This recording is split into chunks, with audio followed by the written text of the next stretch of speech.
Muchas gracias, señor Barbosa. La verdad es que resulta paradójico cómo en los momentos donde los órganos representativos de nuestro país atraviesan por la peor crisis de credibilidad, todos los órganos de representación popular, las instituciones públicas, los partidos, hagamos un esfuerzo tan profundo por demeritar y desvirtuar nuestro propio trabajo. Porque la verdad, si revisamos con detenimiento el contenido de la reforma, con la sola excepción de la integración por designación del 40% del Congreso Constituyente, estamos dando un paso que sin lugar a dudas va a marcar no solamente una diferencia profunda en el ejercicio de la vida democrática y el ejercicio de los derechos políticos de la Ciudad de México, sino que va a abrir un nuevo espacio a modalidades de organización y de participación ciudadana distinta. Y uno de esos ejercicios novedosos es la elección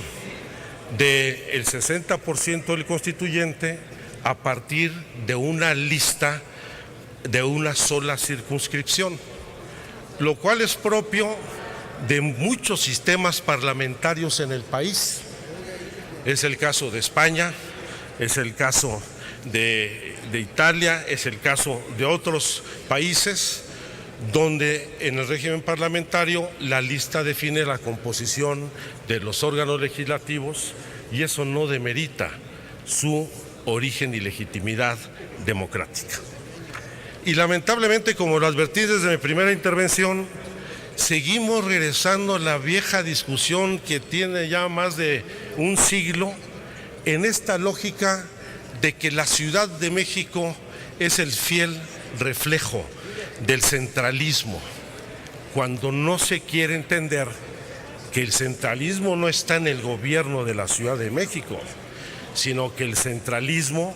es la desmedida concentración de facultades políticas y de manejo de los recursos públicos en el gobierno federal. Y hay que diferenciar el gobierno federal y el centro de lo que es el gobierno del Distrito Federal. Y no creo que sea un asunto en ocasiones de regionalismo o de provincianismo. Yo creo que a veces es desconocimiento, falta de información. Aunque también hay que señalar que esa visión regionalista y esa actitud que se acendró durante muchas décadas contra los habitantes del Distrito Federal llegó a situaciones extremas en el estado de Jalisco en los años 60 y 70 con aquella consigna que decía: haz patria, mata un chilango. Y eso es justamente lo que hay que erradicar en esta discusión y en este tipo de concepciones. Porque, insisto, el centralismo no está en la capital de la República, está en la desmedida concentración del poder público en el gobierno federal. Y aquí se han señalado algunos de los supuestos privilegios de la Ciudad de México, del gobierno del Distrito Federal, que tiene un trato presupuestal privilegiado. Lo tuvo, yo lo dije en mi primera intervención, cuando ésta se erigió en la ciudad del presidente. Pero a partir de la elección de los gobiernos democráticos, no solamente ha ido disminuyendo significativamente cada año las participaciones federales que le corresponden, sino que también de manera inducida se recortaron la posibilidad de obtención de mayores recursos a la ciudad. Yo les recuerdo, cuando es electo el ingeniero Cuauhtémoc Cárdenas jefe de gobierno por primera ocasión aquí en el Distrito Federal,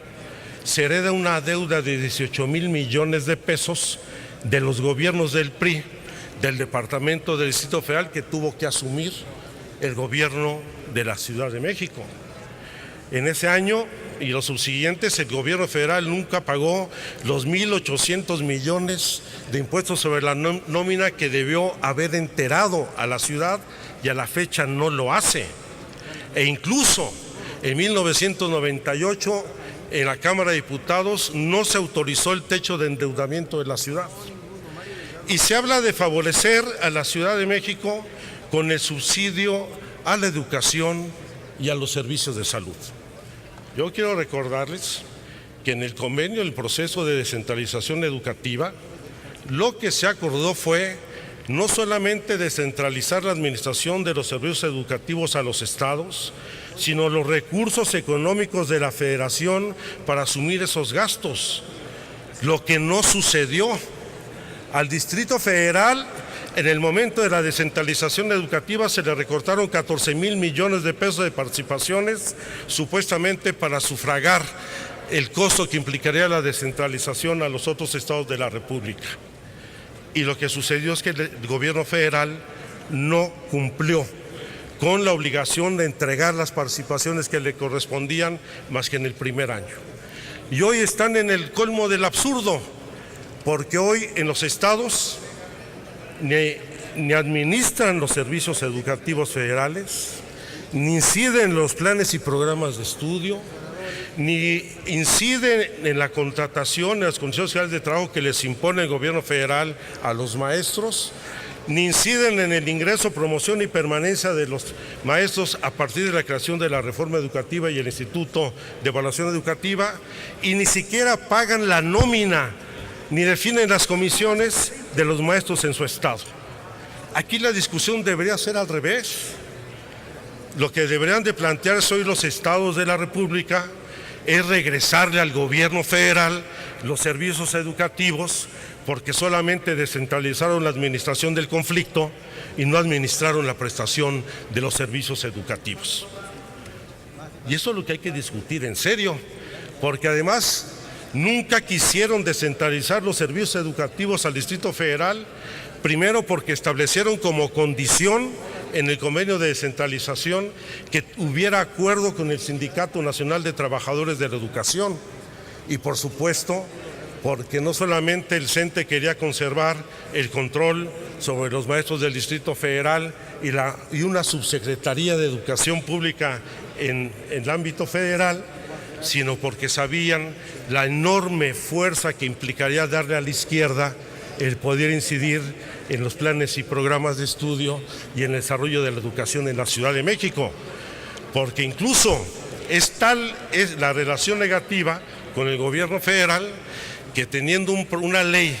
que otorga los útiles escolares a todos los estudiantes de las escuelas públicas, la SEP no permite al gobierno de la ciudad entrar a las escuelas a entregar ni los libros de texto, ni los útiles escolares, ni los uniformes gratuitos a los estudiantes de las escuelas públicas. Y otros componentes, como el caso del sector salud. Yo nada más, por economía de tiempo, voy a dar algunos datos que actualmente existen. Por ejemplo, el día de hoy, el 21% de los estudiantes de las escuelas públicas en primaria y secundaria del Distrito Federal provienen del Estado de México. El 21% de las atenciones médicas de los servicios de salud del Distrito Federal se proporcionan a habitantes de otras entidades, principalmente del Estado de México, pero también de Hidalgo, de Guerrero, de Oaxaca, de Morelos, de Tlaxcala, de Jalisco. El 36% de las atenciones en los servicios de salud del gobierno de la Ciudad de México es para atender a población de otras entidades del país. El 90% de las emergencias médicas del Estado de México se atienden en el Distrito Federal. El 46% de los usuarios del metro que está subsidiado su boleto provienen del Estado de México y de Hidalgo particularmente. Y qué bueno que eso suceda, porque tiene que entrarnos en la cabeza que este país cambió. Este ya no es un rancho, este es un país que vive en zonas metropolitanas que tienen relaciones de interdependencia común. Y así como el Estado de México abastece en cerca del 33% de agua potable a la zona metropolitana del Valle de México, no solamente al Distrito Federal, porque el 65% del abasto de agua del Distrito Federal viene de los acuíferos de la ciudad. Hoy hay que entender esa relación de reciprocidad y por eso los avances en materia de desarrollo metropolitano. No subestimemos lo que estamos haciendo. Yo soy crítico de la composición del Congreso Constituyente, pero lo que estamos logrando hoy es lo que, por ejemplo, el gobierno de Miguel de la Madrid no nos otorgó en 86, porque ni siquiera quisieron dictaminar una reforma política para el Distrito Federal, o como nos sucedió en 91, que el PRI en el Senado echó para atrás la votación mayoritaria de la Cámara de Diputados de una reforma que daba autonomía a la ciudad. Tomemos decisiones en función de los intereses de los ciudadanos. Yo sé que aquí ya hubo quien inició su campaña por la jefatura de gobierno, descalificando la reforma, no se la quieren dar en prenda al gobierno de la ciudad, por ese demérito, por ese rejuego electoral, por esa forma de reacomodo y de que no reconocer el mérito de la misma, pero yo lo digo, no me gusta la integración del Congreso Constituyente, pero hoy, les guste o no, hemos logrado las principales reformas y demandas que la izquierda se propuso, para lograr la autonomía y los derechos plenos para los habitantes de la ciudad. Muchas gracias. Gracias, senador.